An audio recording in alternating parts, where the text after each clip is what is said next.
Que dejaron huella. Protagonistas de la historia. Referentes e inolvidables. La vida y obra de aquellos nombres que están grabados en el imaginario colectivo. Charlemos de ellos. In Memoriam.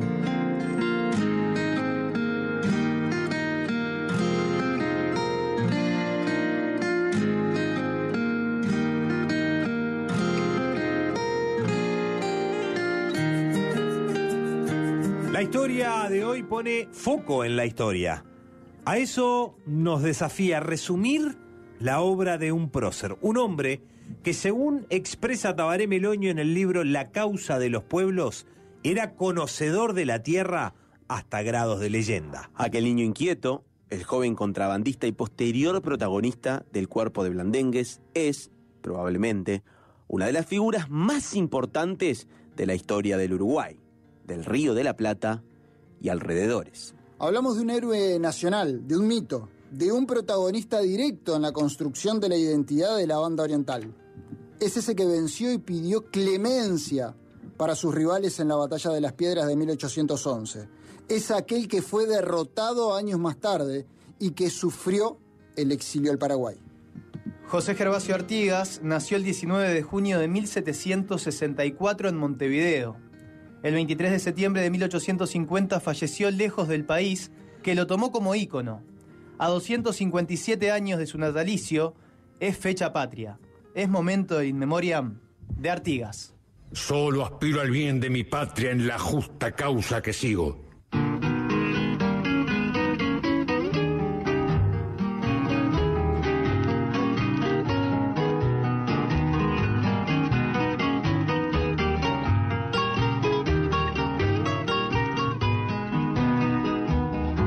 Ese criollo rodeado,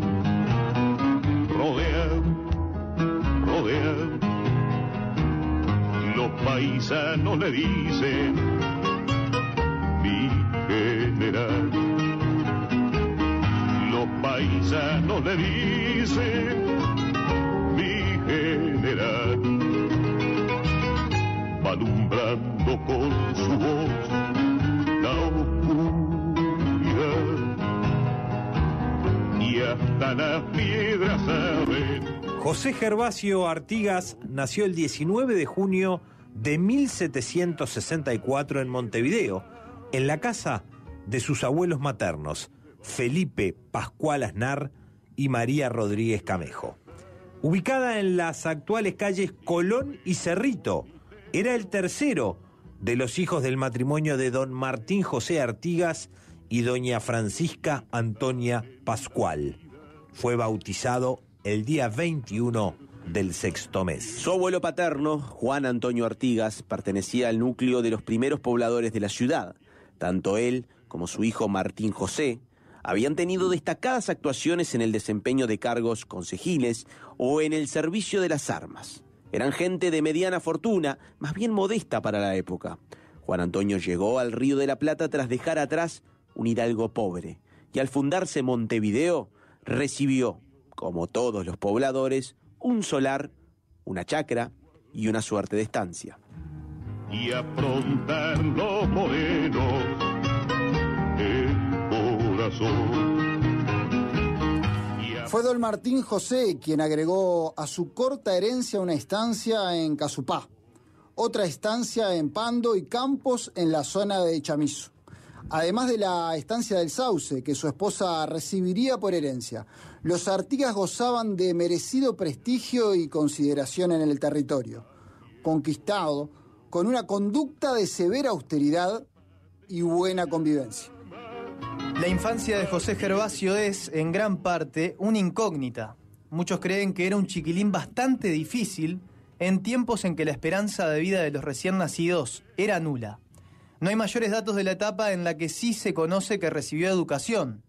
Aprendió escritura, aritmética, los conocimientos elementales de gramática y ciencias naturales. José Gervasio, ¿cómo recordás tu infancia? Pienso en la escuela de los padres franciscanos, en el convento de San Bernardino. Me gustaba leer. Y era muy inquieto. En su currículo de estudios también cuenta la doctrina cristiana. Allá por 1778, su nombre aparece como integrante de la Cofradía del Santísimo Rosario, y a partir de ese dato, Tabaré Meloño menciona que entramos en los llamados años oscuros, porque apenas se conocen noticias de su vida. El historiador Carlos de Masi suma un apunte a su adolescencia. No tenemos muchos datos sobre la vida de Artigas, salvo que cuando muere su abuelo hace un legado. Artigas para ese entonces tenía como 14 años, en el testamento hace un legado y dice que deja un dinero para construir una capilla, no sé dónde, con la condición de que su nieto José sea el párroco. Y el nieto José parece haber leído eso y desapareció del paisaje. Lo último que quería Artigas era ser párroco, así que no se supo más nada de él. Y la próxima mención en los documentos ya es que anda en el contrabando. Anda en el trajín, como le decían en aquella época, a la idea de contrabandear. El general Nicolás de Bedia lo retrató como un muchacho travieso e inquieto, propuesto a usar solo su voluntad. A aquel chico le gustaba correr alegremente los campos, changuear y comprar ganados, mayores y caballadas para irlos a vender a la frontera del Brasil.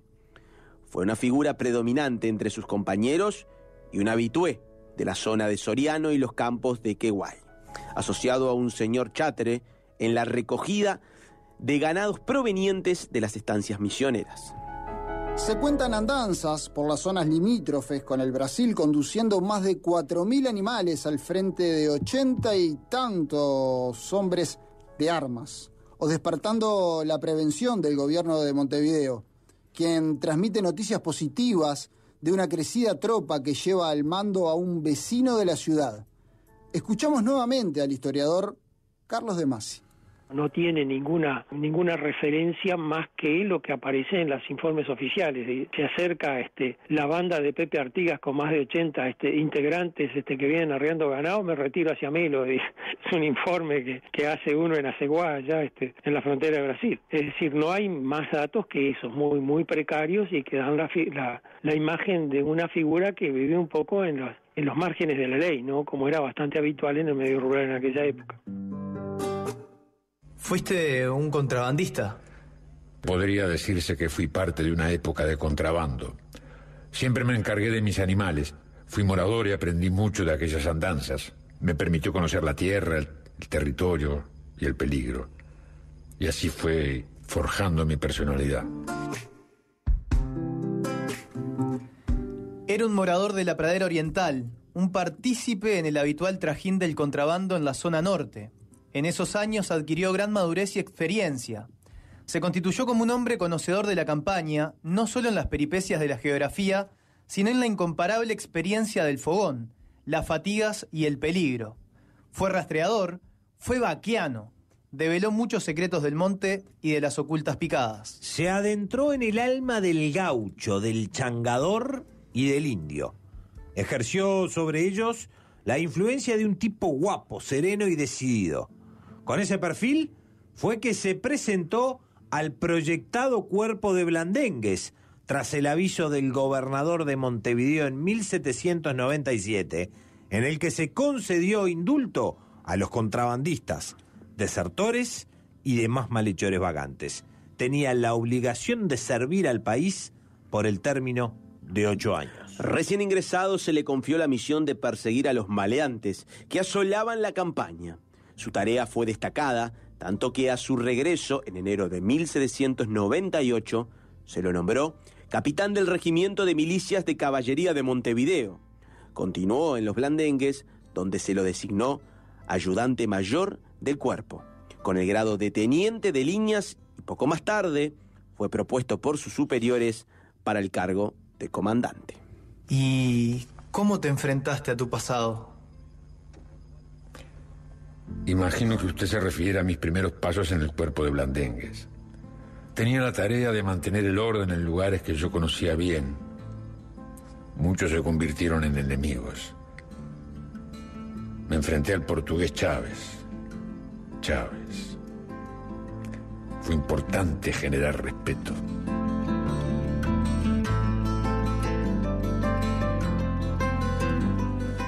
Melonio detalla en su libro La causa de los pueblos que Chávez, al verlo ir derecho a él con el arma preparada, le habló y le dijo: «No me tire, que estoy rendido». El portugués se entregó con una carabina, una pistola y un facón en la cintura. En aquella jornada, Artigas capturó 12 rollos de tabaco para la administración de la renta, pero repartió uno entre su gente. En 1800 se prestó aprobación del plan del sabio Félix de Azara para fundar poblaciones en la frontera con el Brasil. Artigas fue nombrado ayudante del mencionado ilustre, seguramente por sus conocimientos del entorno rural, como lo destacaba por entonces un alto jerarca hispano al proponerlo para una comisión semejante. Así fue que por encargo del español procedió al deslinde y entrega de solares del pueblo de Batoví. Apenas fundado, los portugueses, en uno de sus tantos conflictos con España, se apoderaron de los pueblos de las Misiones y de las guardias de Santa Tecla y Batoví, de las que luego fueron desalojados por los españoles. Artigas se comportó con la energía que lo caracterizaba y en marzo del año 1803 regresó a Montevideo, donde pidió permiso para restablecer su salud, que en aquellas andanzas tendió a decaer. Durante varios meses figuró como enfermo en su casa y a fines de 1804 el gobernador Ruiz Huidobro lo envía con 50 hombres a perseguir unos indios rebeldes que asolaban las estancias del norte de Río Negro. En esa misión chocó reiteradamente con el comandante general de Misiones, el coronel Rocamora, quien lo acusó ante el virrey, pero Artigas se había ganado la confianza de sus superiores al haber demostrado capacidad para resolver las más diversas situaciones. El 9 de noviembre de 1805 logró que el virrey eleve un petitorio de retiro, aconsejando al ministro de Guerra que se le conceda su solicitud con el goce de fuero militar y uso de uniforme de retirado en premio a sus útiles servicios. En ese descanso aprovechó a casarse, el 23 de diciembre de 1805, con su prima Rosalía Rafaela Villagrán. Por entonces residió en El Cordón, cerca de la capilla del lugar y con el cargo de oficial de resguardo, con jurisdicción en la zona. Al año siguiente nació su hijo José María y en noviembre de 1807 y diciembre de 1809, sus dos hijas, Francisca Eulalia y Petronila, que vivirían apenas unos meses. A la muerte de esta última, Rosalía sufrió un desequilibrio mental que la sumiría luego en la enajenación. Su popular carácter de hierro es reconocido en las páginas de la historia, pero poco se sabe de su vida privada. En la escasa correspondencia que se rescató, hay 2 cartas dirigidas a su suegra. En agosto de 1809 le escribía desde Paso de Polanco: «Siento en el alma el estado de mi querida Rafaela». Al año siguiente, desde el mismo lugar, lamentó que su esposa no pudiera encontrar ninguna mejoría. En esos escritos reaccionó ante algunos comentarios. «He sabido que entre la familia dicen que he hecho muy poca estimación de mi mujer. Desearía que esos que lo dicen me aliviasen de algunos trabajos que yo paso, que si en mí estuviese, no los pasaría». Antes y después de su casamiento, Artigas tuvo otras relaciones, de las que quedaron varios hijos. En 1791, de sus vínculos con Isabel Sánchez, nació su primogénito Manuel. Entre 1793 y 1804, María Clemencia, María Agustina y María Vicenta. Las 2 primeras fallecieron de corta edad. Hacia 1813, y fruto de su unión con Matilde Borda, nació Roberto. Entre 1817 y 1819 nacieron sus últimos hijos de su relación con la paraguaya Melchora Cuenca. En noviembre de 1805, al no poder conseguir su retiro, Artigas optó por solicitar la comandancia de la estancia del rey en Rosario, donde podría recuperar totalmente su salud. Su petitorio fue informado favorablemente por el gobernador de Montevideo, quien destacó no solo sus conocimientos del campo, sino su natural honradez y los relevantes servicios prestados por el solicitante. No obstante, el pedido fue descartado. Durante las invasiones inglesas cumplió comisiones donde se manifestó una vez más la confianza de sus superiores y su capacidad para enfrentar los peligros. Retornó a la campaña siempre a caballo, para garantizar a los vecinos de los malevos, y junto a su familia se mantuvo alejado del conflicto. En 1810, Artigas actúa con fuerza de mar y tierra en las costas del río Uruguay para sofocar los pronunciamientos juntistas en compañía de Rondó. Facundo Arce sostiene que en esos momentos José Gervasio y compañía entraron en contacto con los revolucionarios a través de un confidente secreto, Francisco Ramírez. Así se preparó el terreno para su incorporación al movimiento, y cuando Elío declaró la guerra a la Junta de Buenos Aires, Artigas estaba en Colonia del Sacramento. Su actitud causó gran conmoción debido al prestigio que había alcanzado. 1811, Elío el Español y Buenos Aires. 1811, Elío el Español y Buenos Aires han firmado en octubre el armisticio. El padre de la patria ha comprendido y ha decidido abandonar el sitio. 1811, esperan ver tu paso los mulatos para plegarse a él sin condiciones. Vencer o morir libre, le has dicho, y el eco de tu voz puebla los montes. En las colinas aguarda el charrúa para cuidar tu huella valerosa. Los criollos y los negros te vigilan, guardando tu figura majestuosa. No existen diferencias entre los orientales, solidarios unidos que han tenido... Profe, ilústrenos. Bueno, me parece oportuno hacer una especie también de repaso de su vida y de reflexión de algunos momentos muy breves. Y pensando, después de tanto leer, tenemos que decir que Artigas creció con las reglas de juego que imponía el poder monárquico español, así como con las particularidades de un mundo agreste y bárbaro. Recorrió una de las grietas que tenía el sistema, el contrabando. También recorrió el otro lado de la moneda, la oficialidad, y se convirtió en blandengue. Se sumó a un movimiento que buscaba un nuevo horizonte, la revolución, pero fue el único líder que reconoció la potencialidad de tener en sus manos la posibilidad de crear nuevas reglas de juego. Irónicamente, en ese juego, en el que fue el mejor jugador, lamentablemente, perdió. 1811, Elío el Español y Buenos Aires. 1811, Elío el Español y Buenos Aires. Profe querido, seguimos avanzando y nos metemos en el comienzo de la revolución. Sí, que eso es todo un proceso, ¿no? Que obviamente va a tener su inicio en Europa y que tenía larga data, del cual se puede hablar muchísimo, pero para basarnos en lo que sucede en el Río de la Plata, tenemos que decir que en una primera etapa Artigas lo vamos a encontrar espalda con Buenos Aires, ¿no? Así sucedió a partir de aquel 15 de febrero de 1811, cuando Artigas se saca la camiseta españolista y se pone la de la revolución. Cambia de bando en ese momento, lo cual genera obviamente una gran conmoción, porque ya tenía su prestigio Artigas.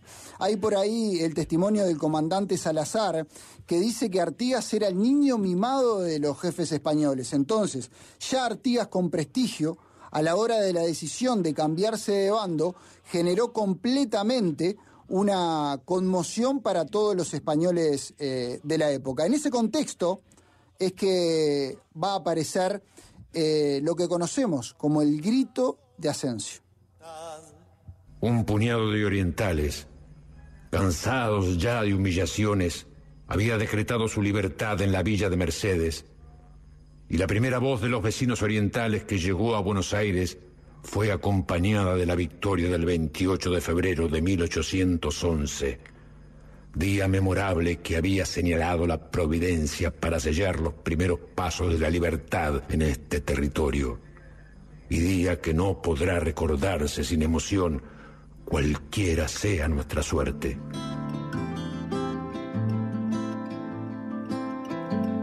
El grito de Asensio, Artigas lo llamó la admirable alarma, fue el triunfo de los orientales en armas dirigidos por Venancio Benavides y Pedro Viera frente a los españoles. Este hecho militar implicó la desobediencia al poder españolista impuesto desde Montevideo, permitió la toma de la villa de Mercedes y Santo Domingo de Soriano por los rebeldes que apoyaban el pronunciamiento de la Junta de Buenos Aires, configurando la admirable alarma. El comienzo de la Revolución Oriental en la campaña.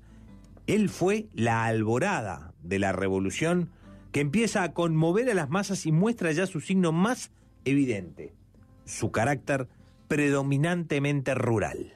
¿Qué momento decisivo elegirías? No tengo dudas. La batalla de las piedras. Poner sitio a la ciudad de Montevideo fue un mensaje muy fuerte. Fue un cimiento. Fue la génesis de una búsqueda oriental.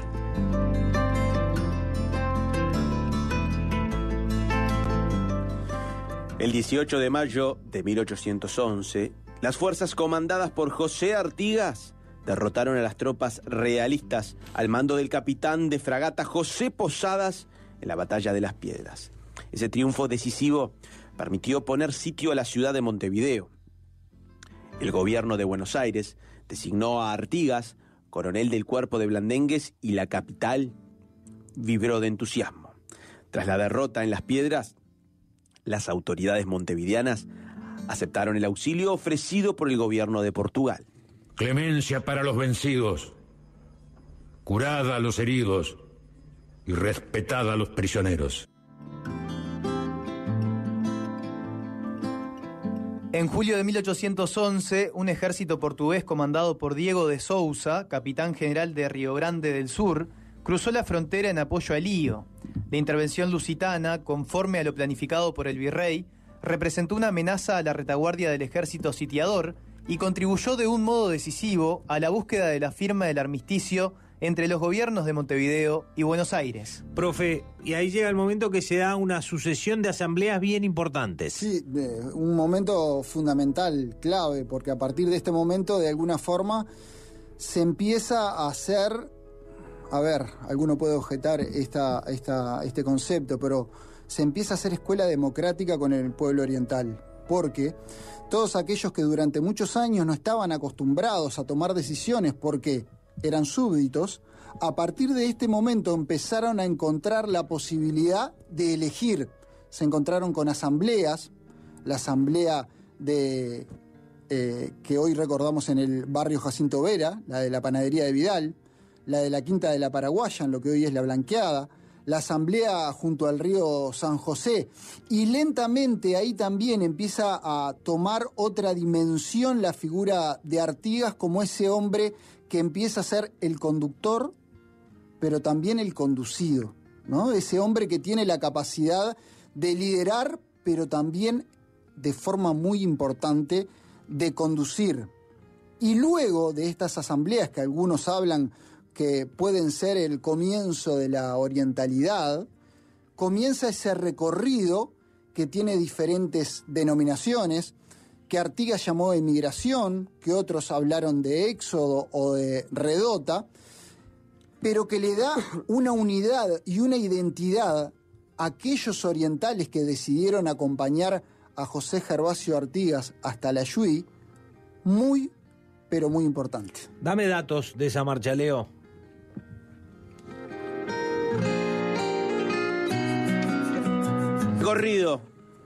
Recorrido. Comenzó en San José y terminó en el Ayuí, actual provincia de Entre Ríos, Argentina. El recorrido se asemeja a lo que hoy es el camino de la Ruta 3. Tiempo. El camino y la estadía en el Ayuí fue de 11 meses, de octubre de 1811 a septiembre de 1812. La marcha hasta llegar al Salto Chico duró más de 2 meses y en tierras entrerrianas permanecieron hasta septiembre de 1812. Así se movilizaron entre 9 y 10.000 personas, una tercera parte de la población total de la Banda Oriental. De todas partes vienen sangre y coraje para salvar su suelo. Los orientales vienen de las colinas con lanza y sable, entre las hierbas brotan. Los orientales salen de los poblados del monte, salen en cada... Pocas descripciones tenemos del Artigas, que aparece como jefe indiscutido del movimiento revolucionario oriental. Su coetáneo, Nicolás de Bedia, nos lo muestra como de regular estatura, algo recio y ancho de pecho. Su rostro es agradable, decía, su conversación afable y siempre decente. El padre Dámaso Antonio Larrañaga, en su difundido diario de viaje de Montevideo a Paysandú, destaca que en nada parecía un general y escribió que su conversación tiene atractivos. Habla quedo y pausado. No es fácil sorprenderlo con largos razonamientos, pues reduce la dificultad a pocas palabras y lleno de mucha experiencia, tiene una previsión y un tino extraordinarios. Conoce mucho el corazón humano, principalmente el de los paisanos, y así no hay quien le iguale en el arte de manejarlos. Bartolomé Mitre, en su manuscrito juvenil, dice que Artigas era verdaderamente un hombre de hierro. Lanca puede reposar tranquilo sobre el logro de sus empresas, original en sus pensamientos como en sus maneras. Su individualidad marcada hería de un modo profundo la mente del pueblo. Abran cancha.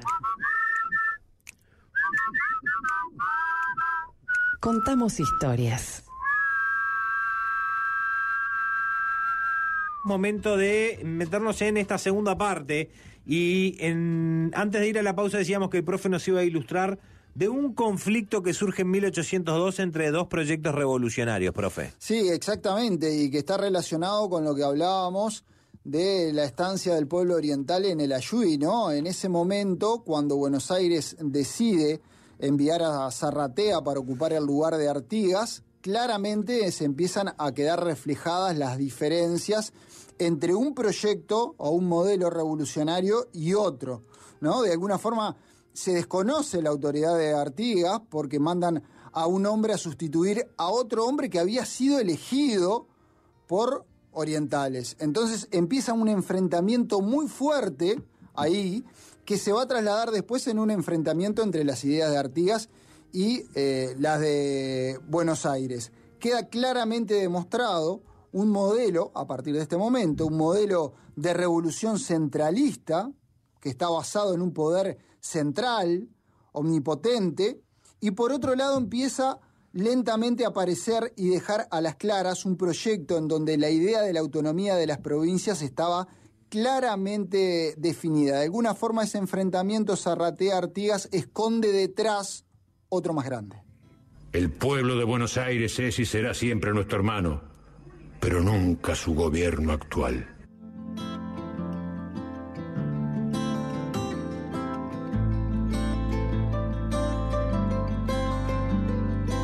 Se da una situación, profe, allí entre Zarratea con Otorgués, ¿no? Sí, sí.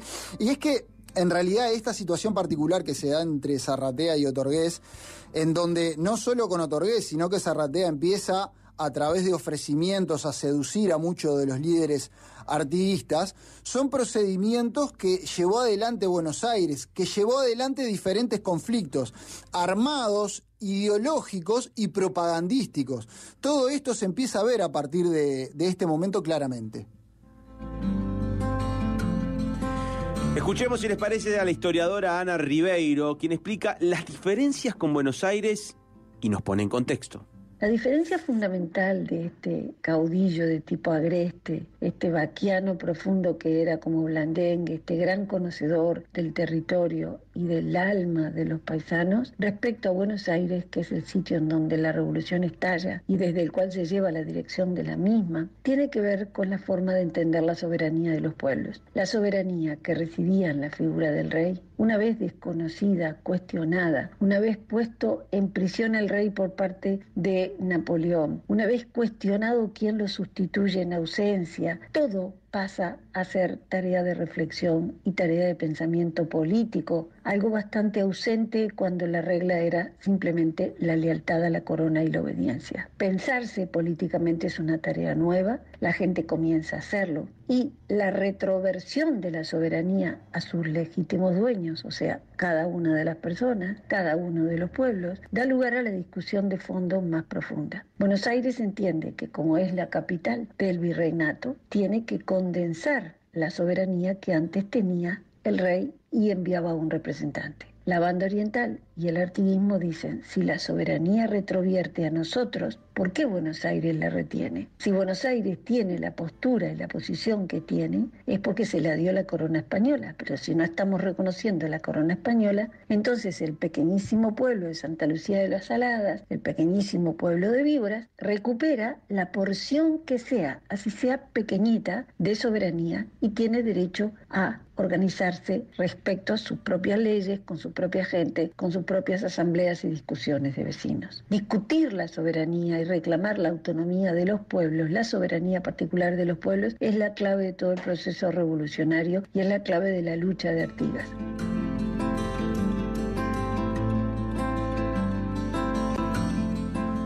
Al instalarse en Buenos Aires el 31 de enero de 1813, la Asamblea General de las Provincias Unidas ordenó se procediera a su reconocimiento. Para ello, Artigas convocó a los pueblos de la banda oriental y, reunidos sus representantes el 5 de abril de 1813, comenzó diciendo: Mi autoridad emana de vosotros y ella cesa por vuestra presencia soberana.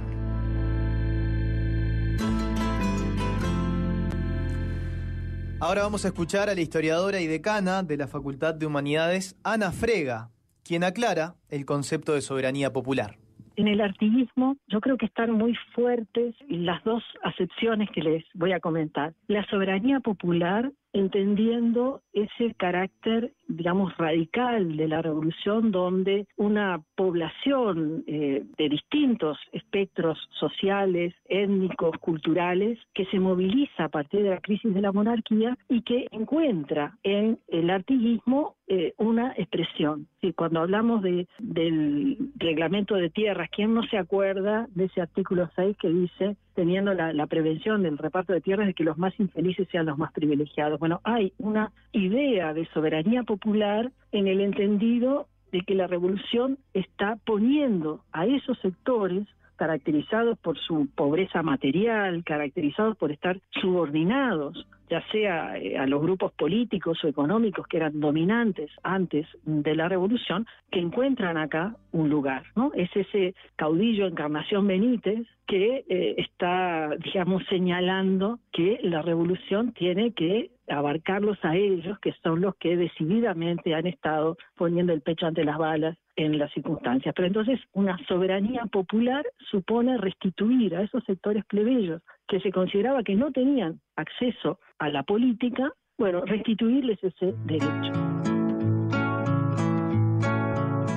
Desde la cuchilla grande de aquella banda oriental llega en este bordoneo un paisano singular. Fíjese qué cosa extraña, ¿quién lo pudiera explicar? Peleó por la independencia, nunca se lo oyó nombrar. Era un pardo analfabeto y osado como el que más. Jinete entre los jinetes, un mestizo secular. Al que acusaban de perverso y anarquista porque repartió las tierras por orden del general. Al más odiado de los hombres, artiguista, porque al repartir las tierras él solía pregonar que no hay liberación posible. Es en estas circunstancias que surge el concepto de soberanía particular de los pueblos.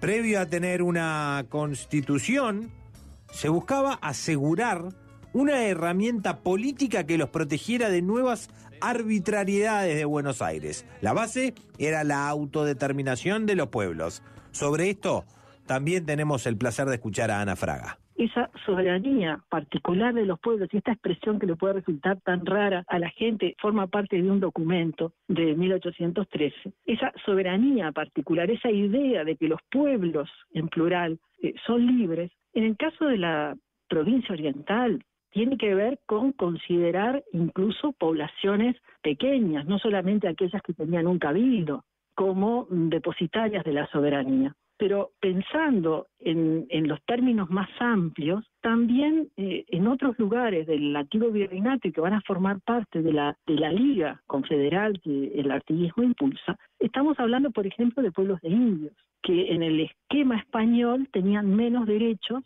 que otros, pero que en la revolución no todos estaban planteando de que esos pueblos tuvieran derechos.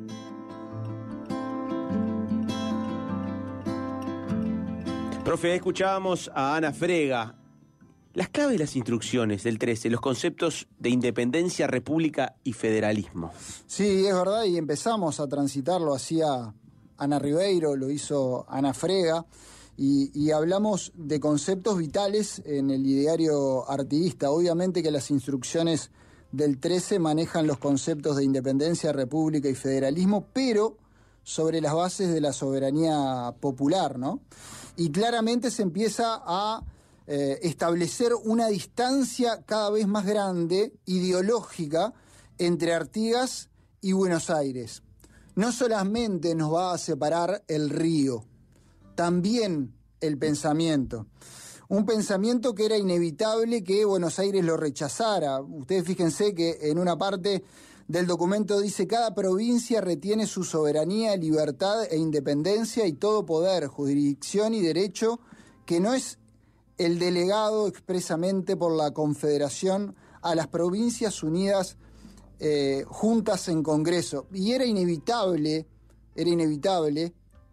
me da la sensación, que Buenos Aires utilizara alguna excusa para rechazar a los delegados orientales, porque obviamente que esgrimieron otra razón por la cual no los aceptaban, pero la razón de fondo era esto: no podían aceptar algo tan lejano a lo que realmente pensaban aquel patriciado liberal de Buenos Aires.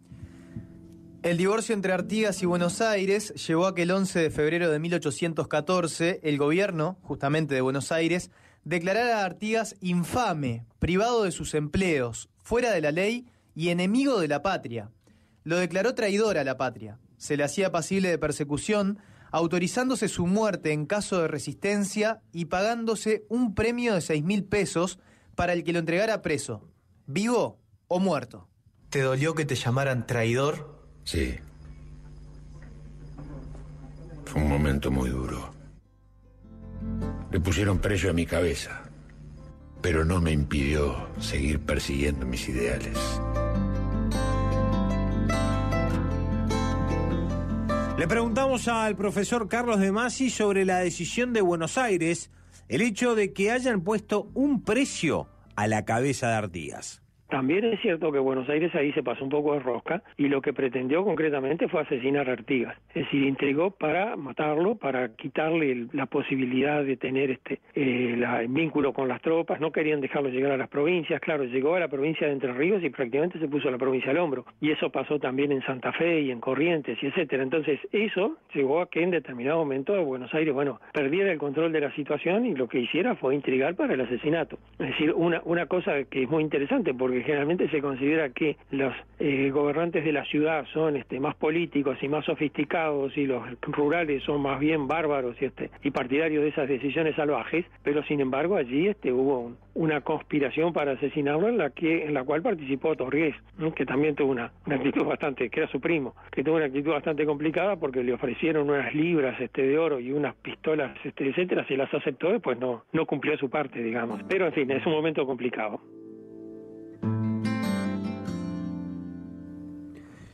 Fue así que José Gervasio Artigas desde el cuartel general de Belén, dispuso la incomunicación con Buenos Aires e inició una vasta acción política y diplomática con las provincias argentinas y también con prestigiosos caudillos riograndenses. Pero quiero pasar al sistema de los pueblos libres. Y bueno, tenemos que decir que el sistema de los pueblos libres básicamente nace a partir de la visión geopolítica extraordinaria que tuvo Artigas en ese momento de visualizar las potencialidades económicas de cada región, así como asociarlo, estas ideas, estos conceptos, a la autonomía política para cada provincia. Este ámbito de la visión integradora de Artigas abarcaba dos regiones de rasgos característicos: la mediterránea, de economía minera, agrícola y artesanal, articulada en el Paraná por el puerto fluvial de Santa Fe, y la del litoral, agrícola ganadera, desde los yerbatales y estancias paraguayas y misioneras hasta la Mesopotamia y la Campaña oriental. Por fin, y al servicio de ambos, incluía un puerto transatlántico, el de Montevideo. El federalismo artiguista representaba la mejor fórmula de integración útil y práctica. Aseguraba a cada parte el ejercicio útil de su soberanía sin mengua de la unidad nacional. Pero sobre el sistema de los pueblos libres, también le preguntamos al profe Carlos de Masi. Artigas pensaba reunió un congreso en Concepción del Uruguay en 1815 justamente para darle una organización, una estructura más firme a ese sistema de los pueblos libres, pero justo ahí, digamos, hubo conflicto con Buenos Aires, el tema del conflicto con Buenos Aires se atravesó, el Congreso no pudo llegar a ninguna conclusión para lo que había sido citado, el tema que se discutió fue otro, en fin, y entonces allí eso quedó sin efecto y ya no hubo una segunda oportunidad para hacerlo. Entonces, digamos, el proceso artiguista, el proyecto artiguista, que era de provincias autónomas con una especie de protector que más o menos se encargaba de defenderlos de las violencias domésticas y de los ataques exteriores, como era el lenguaje de la época, que era un poco el sistema que había iniciado la organización de los Estados Unidos enseguida después de la independencia. Es decir, los tratados de confederación que se firmaron entre las 13 colonias después de la independencia establecían más o menos eso, es decir, cada colonia era autónoma y existía un gobierno central que se encargaba de la coordinación, pero no coordinaba nada.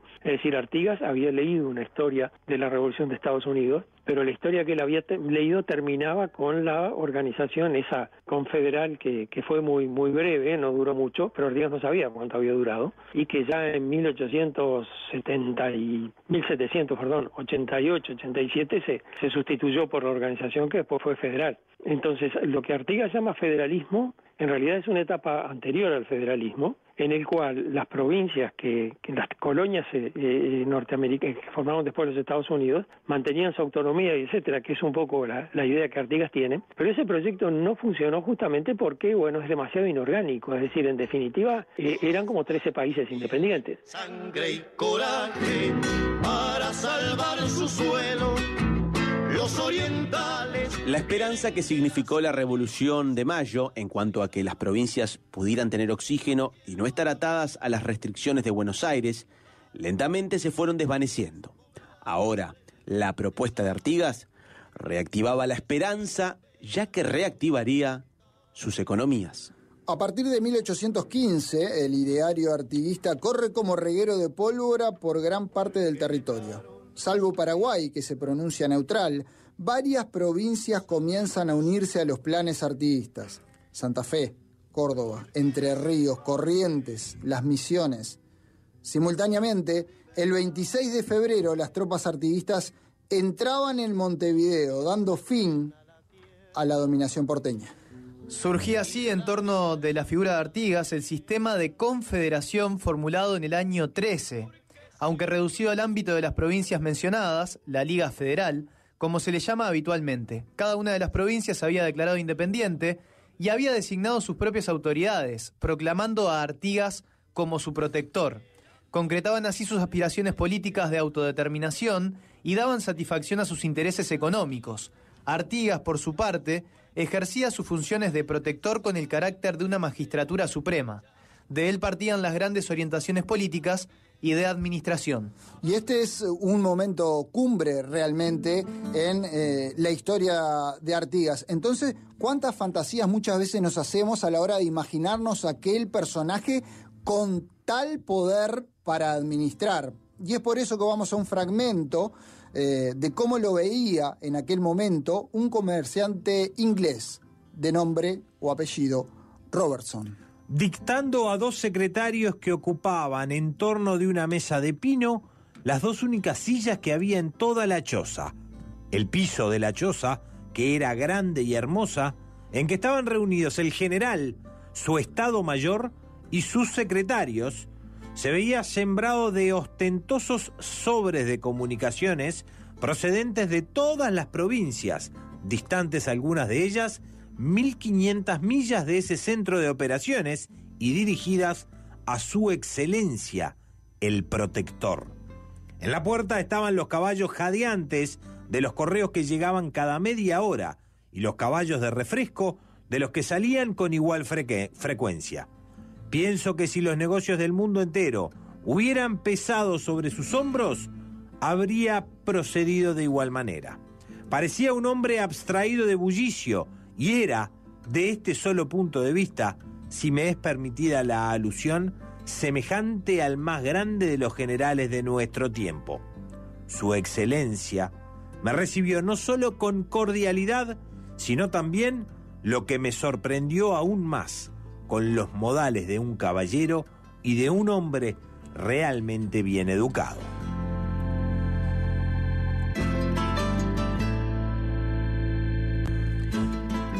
El sistema va a comenzar a morir cuando desde Buenos Aires se solicita a Portugal ayuda.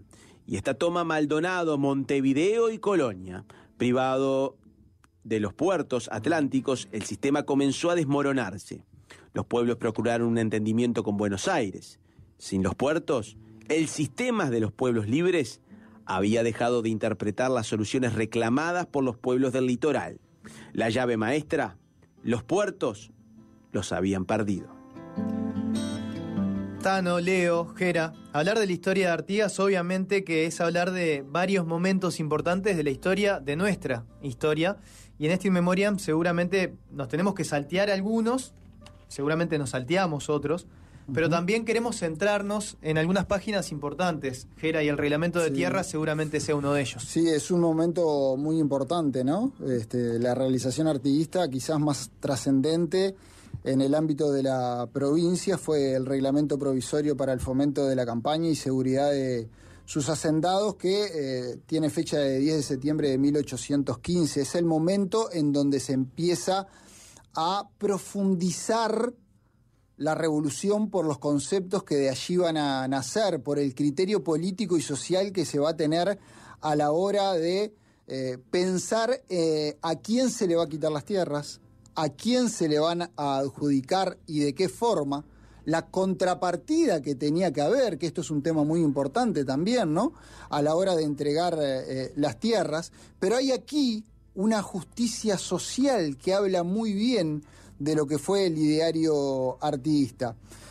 Pero para entender mucho mejor este tema, vamos a un profesional en este aspecto, el historiador y amigo Eber Freitas.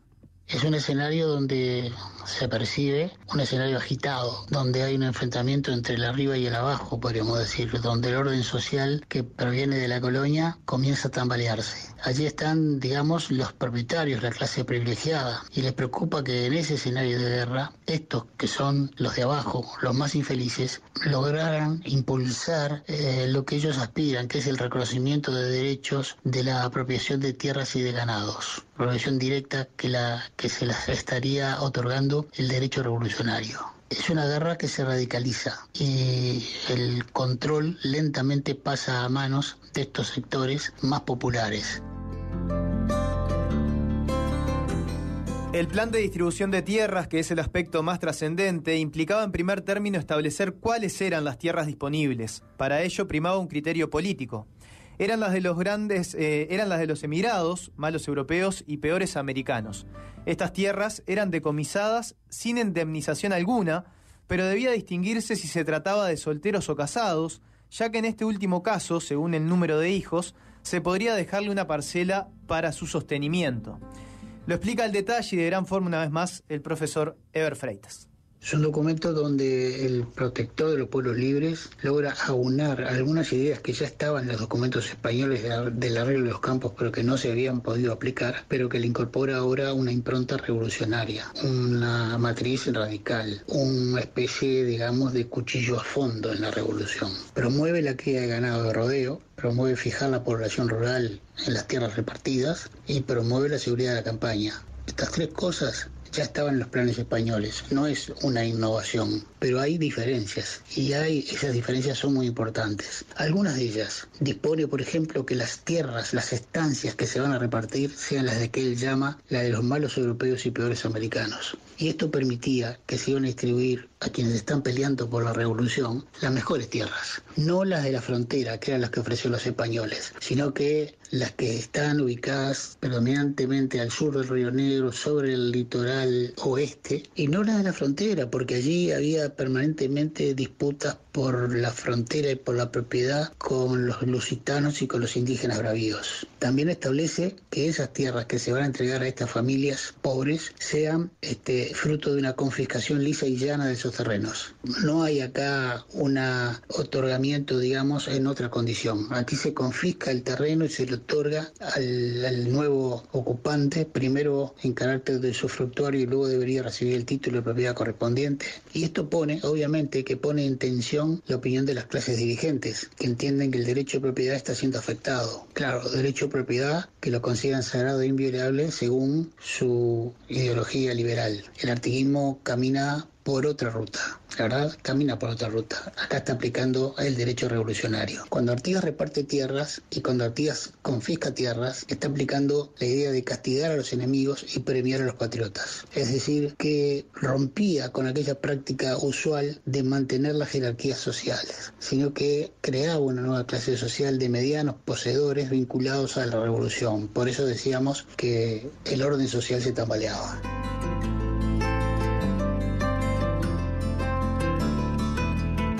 Escuchando al profe Freitas se interpreta de forma clara la idea rectora del reglamento de tierras basada en la situación económico-social y que da muestras de aquel pensamiento artiguista que conocemos todos nosotros. Que los más infelices sean los más privilegiados.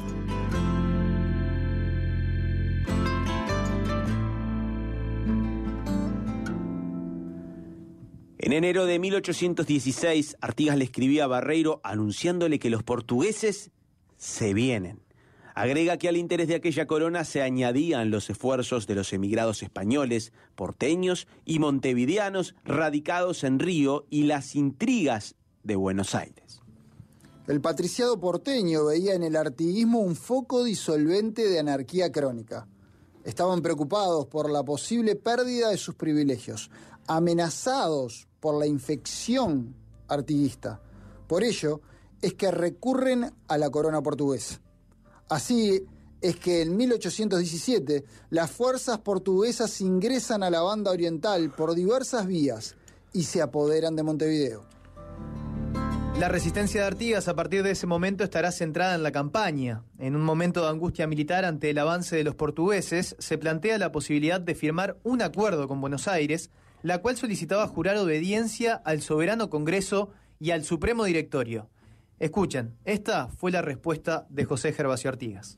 El jefe de los orientales ha manifestado en todo tiempo que ama demasiado a su patria para sacrificar este rico patrimonio de los orientales al bajo precio de la necesidad. En otro documento, José Gervasio Artigas también se dirige a Buenos Aires de la siguiente manera. Tema por justicia el enojo de los pueblos. Yo empeñado en rechazar a los portugueses y vuestra excelencia en favorecerles. Hablaré por esta vez y hablaré para siempre. Vuestra excelencia es responsable ante la patria de su inacción y perfidia contra los intereses generales. Algún día se levantará ese tribunal severo de la nación y administrará justicia equitativa y recta para todos. A partir de ese momento, la guerra del Directorio contra las provincias de la Liga Federal fue franca y decidida, pero Pueyrredón no se limitó a las acciones militares.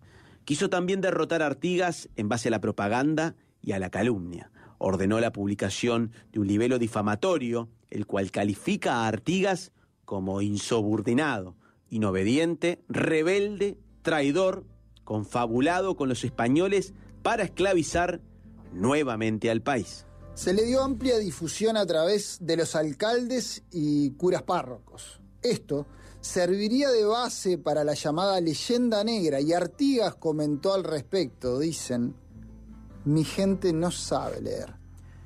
El 1 de febrero de 1820, Ramírez y López, gobernadores de Entre Ríos y Santa Fe, lugartenientes de Artigas, ingresan a Buenos Aires derrotando las fuerzas del directorio. Pero el 21 de febrero se conoce la noticia del desastre de Tacuarembó, y entonces todo cambia. Artigas había sido derrotado por los portugueses.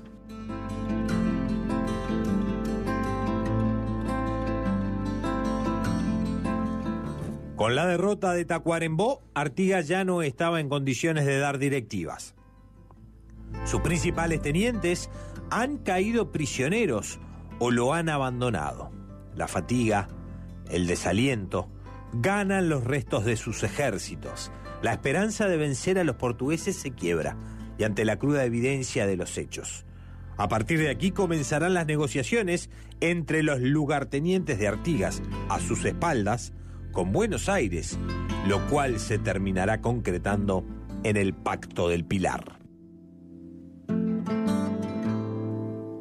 Artigas rechazará el pacto, el cual fue firmado sin mi autorización y consentimiento, y ha significado una confabulación con los enemigos de los pueblos libres. A partir de aquí, la pelea será con sus ex lugartenientes, los cuales lucharán con el apoyo de Buenos Aires. Artigas irá perdiendo cada uno de los enfrentamientos desde el 13 de junio. En los primeros días de septiembre de 1820, solo le quedaban al protector de los pueblos libres unos 200 hombres y el último de sus viejos tenientes. Es entonces que seguirá su retirada a Paraguay, para ponerse bajo la órbita del doctor Francia. Por disposición del gobernante paraguayo, Artigas debió trasladarse a Asunción, donde llegaría el 16 de septiembre de 1820. Sobre este periodo de derrota de Artigas, hablamos con Juan Carlos Luzuriaga, que esto nos dijo al respecto en una interesante reflexión. Los aspectos militares de Artigas en general son tratados a partir, desde y hasta la Batalla de las Piedras. Pero todo ese periodo que podríamos decir entre 1816 y 1820, donde Artigas es finalmente derrotado por los portugueses, al mismo tiempo que es victorioso en el frente del litoral, digamos, ese periodo es poco tratado, ¿no? Tal vez porque nos cueste asimilar un Artigas derrotado. Tal vez eso se vería distinto si se calibrara el esfuerzo de los artiguistas en la defensa de su territorio, ¿no?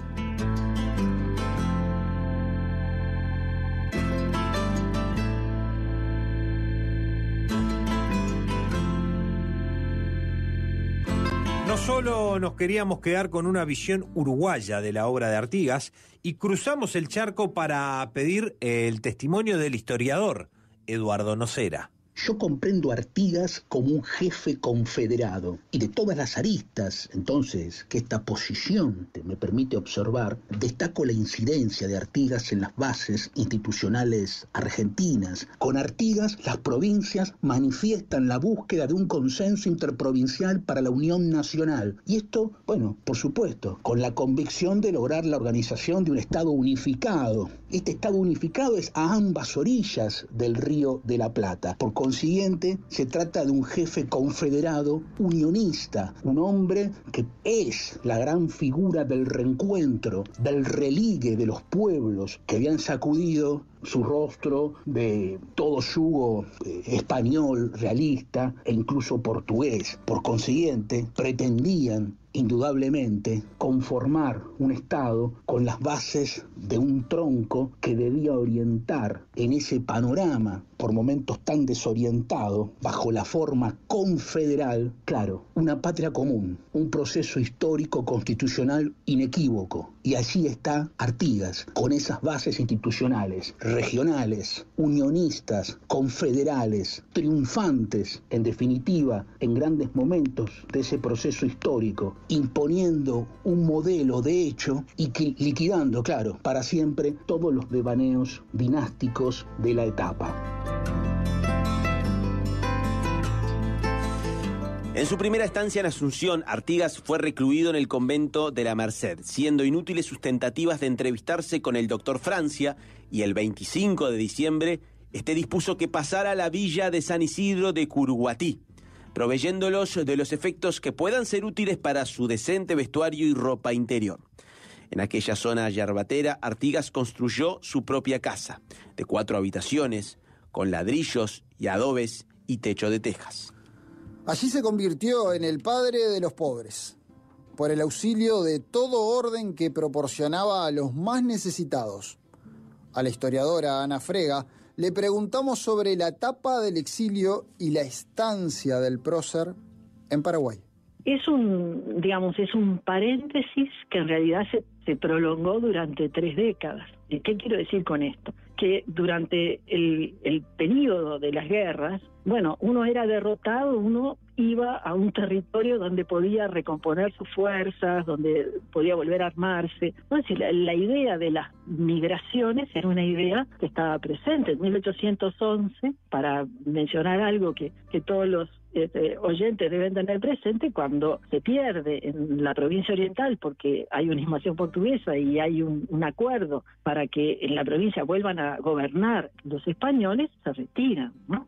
Se retiran los ejércitos y se retira una población que acompaña al ejército. Esto podía haber sido así en 1820. La coyuntura va a cambiar. El lugar donde se migra a Paraguay, Artigas, a ser considerado prisionero. Otros oficiales activistas que ingresan como Borgoño Aguiar también van a ser considerados prisioneros. En Paraguay, a su vez, había movimientos contra quien ejercía el cargo de dictador supremo, Gaspar Rodríguez de Francia, y en el marco de las represalias a esos movimientos, también se va a tomar represalias frente a algunos de los artiguistas que habían ingresado, y en el caso de Artigas, se lo va a llevar a una frontera bastante alejada de Asunción, como para, tenerlo a buen resguardo, ¿no?, frente a estos conflictos políticos.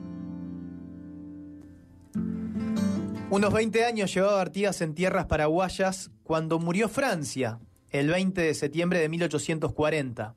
La quietud de la villa se vio interrumpida por la presencia de un enviado con la orden expresa de que se pusiera la persona del bandido José Artigas en seguras prisiones.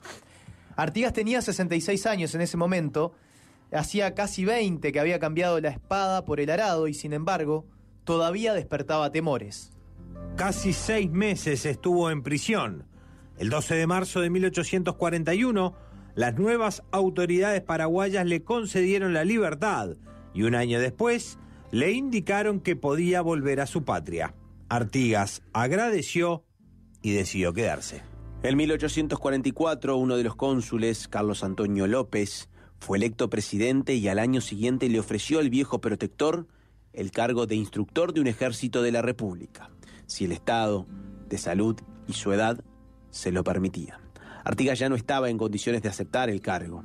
En cambio, accedió a la invitación de trasladarse a la quinta veraniega del presidente en el paraje llamado Ibiray, a 7 kilómetros de Asunción. Allí habitó una casa recién construida, de buen material. Su hijo, José María, recordó en algún momento que allí convivió con un viejo asistente negro, testigo de su época de grandeza, quien estuvo hasta sus últimos momentos ayudándole con dedicación y cariño, rayando en idolatría. Está claro que se refiere al legendario Encina, cuyo nombre casi seguramente fue Joaquín Lencina, quien vivió hasta 1860.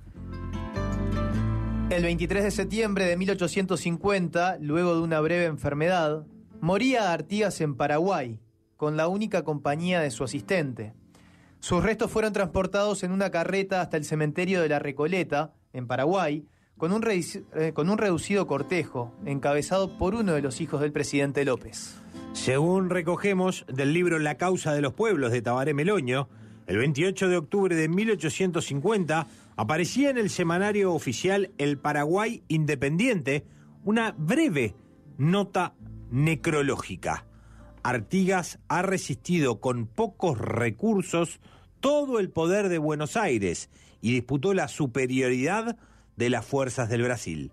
Su ascendente dominaba al indio charrúa, al peón de las estancias, a los oficiales instruidos, a los elementos de guerra. El general Artigas no amaba las ciudades. Aún en su vejez, quería la libertad de los campos, la expansión de los horizontes, la vida de su juventud. José Gervasio, ¿qué se siente en el final? Soledad, tranquilidad, no hay reproches. Pero la soledad se adueñó de mí. En mi vida recorrí las tierras y luché. No es mi tierra, pero a mi lado está mi gran compañero. Me voy solo. Me voy solo con el deber cumplido. ¿Escuchó? Solo con el deber cumplido.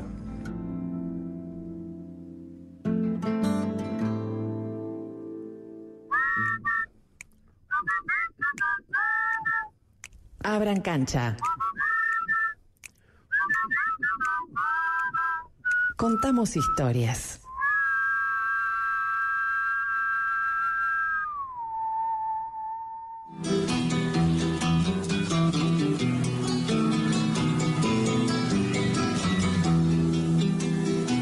Ven a ese criollo rodear, rodear, rodear.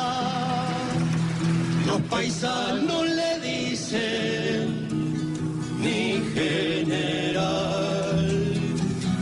Los paisanos le dicen mi general. Va alumbrando con su voz la oscuridad. Y hasta las piedras saben a dónde va. Y hasta las piedras saben a dónde va. Con libertad. Bueno, profe, en este In Memoriam vamos también a cerrar con el ejercicio, ¿no? Sí, creo que amerita más que nunca, aunque es desde mi humilde punto de vista, un desafío, en este caso para ustedes, poder condensar en una palabra o en una idea. Sí, claro. ¿No? ¿Quién fue Artigas? ¿Arranco por Leo? Revolucionario. Tano. Si digo Artigas, digo... Digo federal. Fede, si digo Artigas, digo... Lo ato en dos palabras, Gera: identidad nacional. Pero también, más allá de estas magníficas reflexiones de ustedes, fuimos a buscar la reflexión final de varios de los historiadores que participaron a lo largo del programa. Para mí el artiguismo sería, o Artigas sería, haber construido una patria grande, enorme, en los viejos territorios del Virreinato del Río de la Plata, con un programa político, económico y cultural que llegara a todos los sectores, aún a aquellos que son considerados los más infelices. Una patria de unidad y con posibilidades de crecimiento y de futuro. Escuchábamos a Eber Freitas y ahora es turno de Carlos De Masi. Artigas es una persona que vivió desde 1764 hasta 1850, es decir, 86 años, de los cuales lo que nosotros manejamos como el héroe nacional son 10 años de esos 86. Quiere decir que hay 76 años de Artigas que se nos escapan.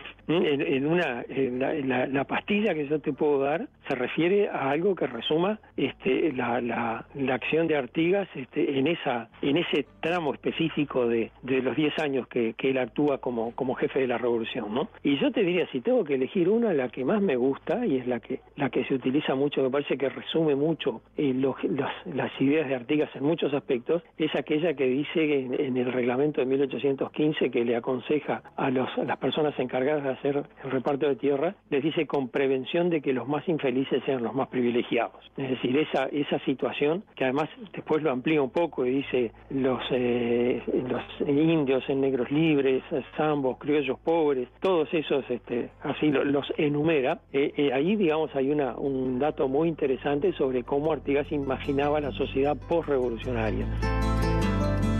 Y por último, también participó de esta idea de Artigas Ana Frega. Si pienso en un eslogan de la época, allí lo que acompañaba al artiguismo era libertad y unión, o sea, la recuperación de los derechos y la unión con los demás. Si tuviera que mirarlo desde ahora y pensar en una palabra, creo que la palabra y el concepto que sintetiza sería el concepto de revolución.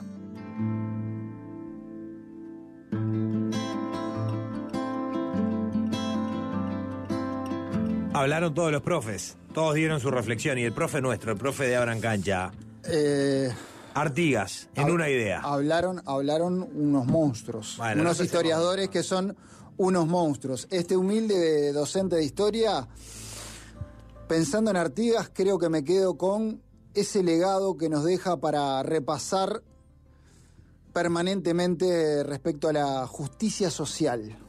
Me quedo con esa idea, la búsqueda de la justicia social.